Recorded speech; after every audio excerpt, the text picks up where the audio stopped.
Fuori un agrigentino, dentro un altro agrigentino. Almeno dal punto di vista geografico, l'assetto del governo siciliano non varierà di una virgola, cambierà invece sotto l'aspetto politico. Il dimissionario Gianmaria Sparma, lampedusano, era stato indicato da Pippo Scalia, allora coordinatore regionale dei Finiani, ma Scalia, come si sa, da qualche tempo è rientrato nel PDL e così i vertici siciliani di Futuro e Libertà hanno più volte sollecitato l'ingresso nella giunta Lombardo di un proprio esponente. E ora il tanto invocato cambio è sul punto di consumarsi, come annuncia il deputato all'Ars Luigi Gentile. Abbiamo riunito la settimana scorsa l'ufficio politico di Futuro e Libertà e abbiamo indicato il nome dell'avvocato Sebastiano Di Betta. Lui è di origine di Ribera, è una persona che conosco da tantissimi anni, abbiamo avuto sempre un buon rapporto, un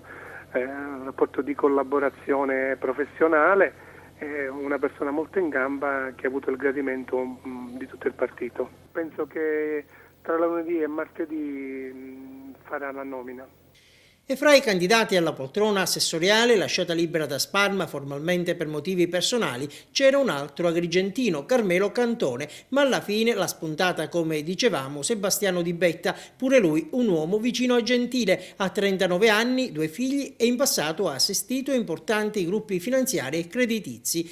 E il FLI continua a piazzare i suoi uomini nelle istituzioni. Alla provincia regionale di Agrigento ha fatto il suo rientro nell'amministrazione d'Orsi il cattolicese Ignazio Amato, e per i finiani sarebbe pronta anche una poltrona assessoriale a Palazzo dei Giganti dopo la scelta di Zambuto orientata verso il terzo polo, ma così come l'MPA anche il FLI chiude le porte a questa ipotesi. Noi siamo stati 4 anni e mezzo fuori dalla giunta Zambuto.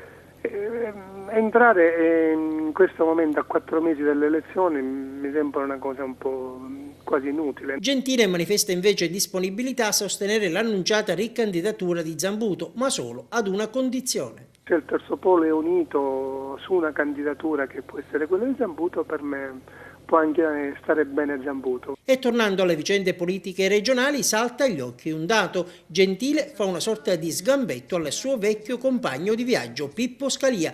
Ma quali sono oggi i rapporti fra i due?